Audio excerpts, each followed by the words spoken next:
Special education inclusion, teaching children with disabilities. Learn how children with special needs are included in the public educational system. If you have a child or children with special needs, one word you are going to hear regarding education is inclusion.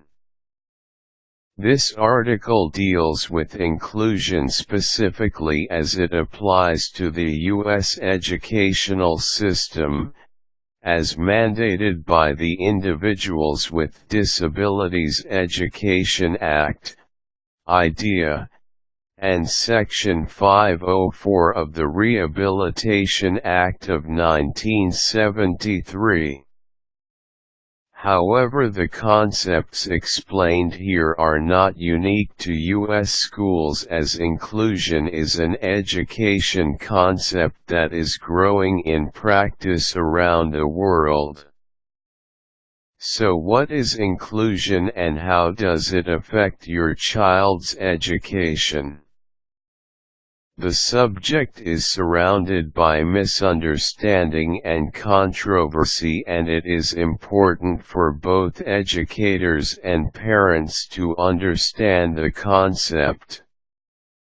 Here's how to understand special education inclusion. All students are members of the community. Inclusion is based on the philosophy that all students, regardless of disability, are and should be a part of the school's culture. The belief is that a student that requires special services should have the services brought to the student, not the other way around. Children with disabilities are entitled to the same education as those without disabilities. Special needs students are educated in their least restrictive environment, LRE. Most special needs students are capable of receiving education in a regular classroom. Placement of special needs students into special education programs and classes puts them outside the school culture and creates division, fear, and ignorance. Special needs students are not necessarily required to meet the same standards as other students. They participate in activities with the rest of the class, though may be given special considerations for their disabilities. For example, a student who is unable to speak would not be able to give an oral report when the other students do, but could make some other kind of presentation. A student who has difficulty writing, perhaps due to fine motor skill problems or vision problems, could be given extra time on a test or allowed to take the test verbally. Special needs children are educated under an individualized education program, IEP.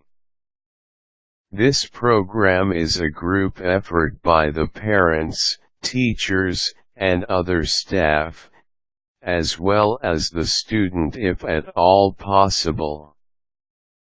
It is designed to create the best educational environment for this particular student. Inclusion is not the same as mainstreaming. Mainstreaming refers to placing students in both special education and regular education classes, while inclusion means placing a student only in regular education classes. Mainstreaming also carries the expectation that the student will meet the same standards as the other students, while inclusion creates a curriculum appropriate to the student's individual abilities. In the United States educational system, inclusion is the special education law, sort of. There is still some confusion about how far a school has to go to provide an inclusive environment. IDEA says that special needs children must be educated in regular classrooms unless the nature and severity of the disability is such that education in the regular classes with the use of supplementary aids and services cannot be achieved satisfactorily. Therefore, it may be necessary for students to attend other special education programs as well. Inclusion benefits children without disabilities as well. After implementation of inclusive programs, studies have shown improvements to non-disabled students, including a greater acceptance of people different from themselves and increased interest in advocacy for the disabled. Understanding the realities of what inclusion is and is not can dispel a lot of the myth surrounding it and provide all students with the best educational environment possible.